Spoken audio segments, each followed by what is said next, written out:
Bom dia, mais uma manhã com Deus, priorizando a palavra de Deus, e nesta manhã do dia 21 de maio, nós vamos meditar de Jó, do capítulo 21 ao capítulo 24, e que a paz do Senhor encha o teu coração nesta manhã. Jó descreve a prosperidade do perverso. Respondeu, porém, Jó: ouvi atentamente as minhas razões, e já isso me será a vossa consolação. Tolerai-me, e eu falarei, e havendo eu falado, podereis zombar. Acaso é do homem que eu me queixo? Não tenho motivo de me impacientar? Olhai para mim, pasmai, e ponde a mão sobre a boca, porque só de pensar nisso me perturbo, e um calafrio se apodera de toda a minha carne. Como é que, pois vive o perverso, envelhece e ainda torna-se mais poderoso? Seus filhos se estabelecem na sua presença, e os seus descendentes antes dos seus olhos. E a sua casa tem paz, sem temor, e a vara de Deus não fustiga. Os seus touros gera e não falha, e as tuas novilhas têm cria e não abortam. Deixam correr suas crianças como um rebanho, e os seus filhos saltam de alegria, cantam com tamborim, com harpa, alegram-se ao som da flauta. Passam eles os seus dias em prosperidade e em paz descem à sepultura. E são estes os que disseram a Deus: retira-te de nós, não desejamos conhecer os teus caminhos? Que é o Todo-Poderoso para que nós o sirvamos, e que nos aproveitará que lhe façamos orações. Vede, porém, que não provém deles a sua prosperidade, longe de mim o conselho do perverso. Quantas vezes sucede que se apaga a lâmpada dos perversos?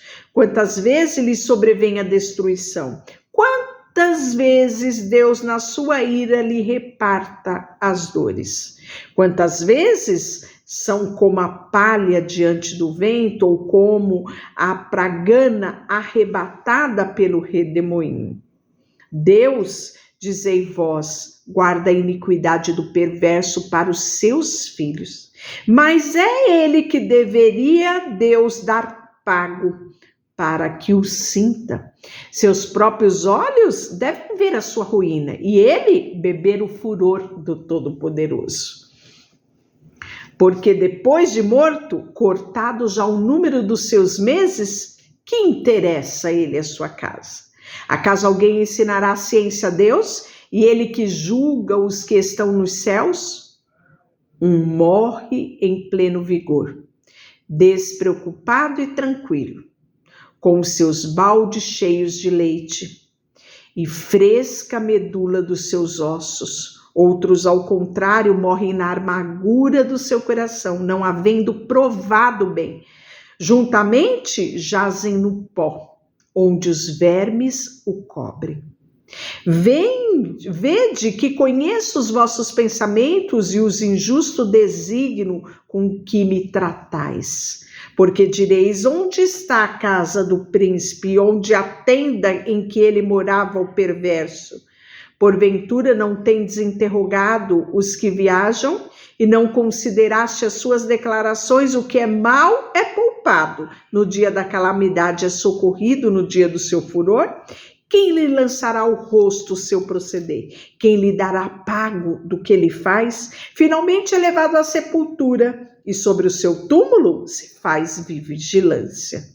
Os torrões dos vales que lhe são leves, todos os homens o seguem, assim como não tem um número os que foram diante dele. Como, pois, me consolai em vão? Das vossas respostas só resta falsidade. E aí, forte, né? Essa declaração de Jó. Eu fico admirada com o livro de Jó, a riqueza do vocabulário, né, que nós vemos aqui no livro de Jó. E aí no capítulo 22, ele vai acusar Jó de grandes pecados. Então você percebe que a cada dia a situação fica mais difícil entre Jó e os seus amigos. Olha só. Então respondeu Elifaz o temanita: porventura será o homem de algum proveito a Deus? Antes o sábio é só útil a si mesmo. Ou tem o Todo-Poderoso interesse em que seja justo, ou algum lucro em que lhe faça perfeito?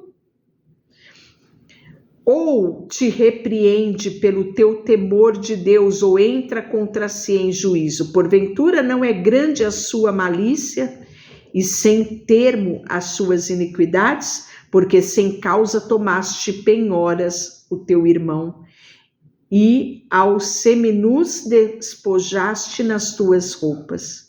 Não deste água a beber ao cansado, e ao faminto retiveste o pão. Ao abraço forte pertencia a terra, e os homens favorecidos habitavam nela. As viúvas despediste de mão vazia, e os braços dos órfãos foram quebrados. Olha que interessante, né? E Jó era conhecido por defender os mais fracos. Jó era conhecido por cuidar do direito da viúva e dos órfãos. E aí nós vamos ver que ele acusa ele justamente disso, não é? Por isso está cercado de laços e de repentino pavor que te perturbas, ou trevas em que nada vês, as águas transbordantes te cobre. Porventura não está Deus nas alturas do céu? Olha para as estrelas mais altas, e que altura! E dizes: que sabe Deus? Acaso poderá julgar através dessa densa escuridão, grossas nuvens que encobre, de modo que não podem ver? Ele passeia pela abóbada do céu. Queres seguir a rota antiga que os homens iníquos pisaram? Estes foram arrebatados antes do tempo, e o seu fundamento, uma torrente, o arrasta. Diziam a Deus: retira-te de nós. E quem podes fazer-nos o Deus Todo-Poderoso? Contudo, ele encherá de bens as suas casas. Longe de mim o conselho do perverso. Os justos e o inocente escarnecem deles. Então você percebe que alguns textos do discurso de Elifaz foi aquilo que o próprio Jó disse. Pois é, dizendo: na verdade os nossos adversários foram destruídos, o fogo consumiu o resto dele. Reconcilia-te, pois, com ele, e tenha paz, e assim você sobreviverá o bem. Aceita, peço-te, a instrução que profere, e põe as tuas palavras no teu coração.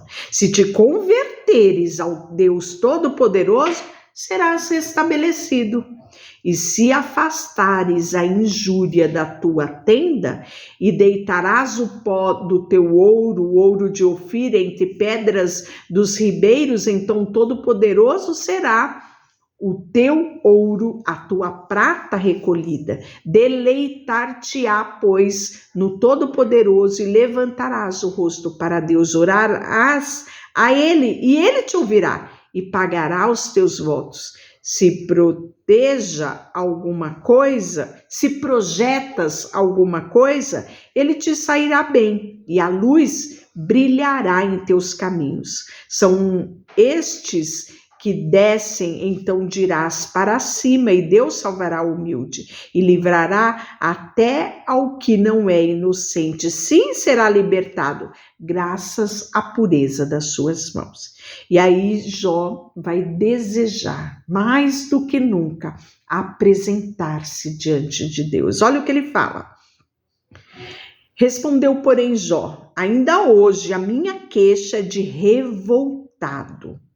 Apesar da minha mão reprimir o meu gemido, se eu soubesse onde eu poderia o achar.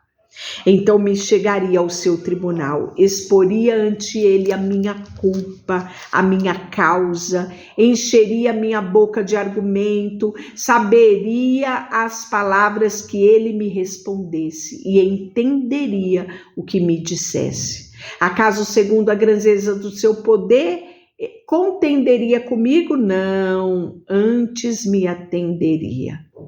Ali o homem reto pleiteará com ele, e eu me livraria para sempre do meu juiz. Eis que eu me adianto, ali não está. Se torno para trás, não percebo. Se opero à esquerda, não vejo. Esconde-me à direita e não o diviso. Mas ele sabe o meu caminho. Se ele me provasse, sairia eu como ouro. Os meus pés seguiram as suas pisadas e guardei o meu caminho e não me desviei dele. Do mandamento dos seus lábios nunca me apartei. Escondi no meu íntimo a palavra da sua boca. Olha só, né? O salmista fala: escondi a tua palavra no meu coração para não pecar contra ti, né? Então você vê algo semelhante dito por Jó. E aí ele disse: por isso me perturbo perante ele, e quando o considero, temo. Deus é quem me faz desmaiar o coração, e o Todo-Poderoso quem me perturbou, porque não estou desfalecido por causa de trevas, nem por escuridão que cobre o meu rosto. E aí, o capítulo 24, né, que é o nosso último capítulo de hoje, Jó vai contestar que os perversos muitas vezes não são castigados. Porque o Todo-Poderoso não designa tempos de julgamento? E porque os que os conhecem não veem tais dias? A quem remova os limites, rouba os rebanhos e os apacenta. Leva um órfão, um jumento, a viúva e toma-lhe o boi. Desvia-lhe o caminho os necessitados e os pobres da terra, todos têm que se esconder. Como asno montese no deserto, saem estes para o seu mistério, à procura da presa no campo aberto, como pão para ele e os seus filhos. No campo, cegam o pasto do perverso e lhe rasbiscam a vinha. Passam a noite nus por falta de roupa e não têm cobertas contra o frio. Pelas chuvas das montanhas são molhados e, não tendo refúgio, abraçam-se à rocha. Órfãozinhos são arrancados do peito e dos pobres se tornam penhor. E de modo que estes andam nus sem roupa e faminto arrastam os molhos. E aí ele fala: desde as cidades gemem os homens, e a alma dos feridos clama, e contudo, Deus não tem isso por anormal? O perverso são inimigos da luz, não conhece os seus caminhos, nem permanecem nas suas veredas. De madrugada se levanta o homicida, mata o pobre e o necessitado, e de noite se torna ladrão. Guardam o crepúsculo os olhos do adúltero. Este diz consigo: ninguém me reconhecerá, e cobre o rosto. Nas trevas minam as casas e de dia conservam encerradas. Nada querem com a luz, pois amanhã para todos eles é como a sombra da morte, mas os terrores da noite lhes são familiares. E aí ele continua dizendo que os perversos são levados rapidamente da superfície das águas, maldita uma porção de tais na terra. Já não andam pelo caminho das vinhas, a secura e o calor desfazem as águas da neve. Assim faz a sepultura aos que pecam. A mãe esquecerá deles, os vermes comerão gostosamente, nunca mais haverá lembrança deles, como a árvore que é quebrada. O injusto, aquele que devora a estéril, que não tem filhos e não faz o bem à viúva. Não, pelo contrário, Deus por sua força prolonga os seus dias dos valentes e vêem eles de pé. Quando desesperavam na vida, ele lhes dá um descanso. e nisso estribam os olhos de Deus, estão nos caminhos dele. São exaltados por breve tempo, pois passam, colhidos como todo mais, são cortados como as pontas das espigas. E se não é assim, quem me desmentirá e anulará as minhas razões? Olha que reflexão, não é? Amanhã nós vamos ler o 25, que Bildade nega que o homem possa justificar-se perante Deus. Isso em detrimento da fala de Jó, que contesta que os perversos muitas vezes não são castigados por Deus. Deixa eu orar por você? Senhor, nesta manhã, colocamos diante de Ti a nossa vida, colocamos diante de Deus os nossos caminhos, sabendo que de Ti nada podemos ocultar. Queremos, papai, sabe, buscar a Tua face e reconhecer que somos pequenos, somos, sabe, humanos, falhos e que carecemos da Tua misericórdia sobre nós todos os dias. Colocamos diante de Ti tudo o que temos e somos, em nome de Jesus.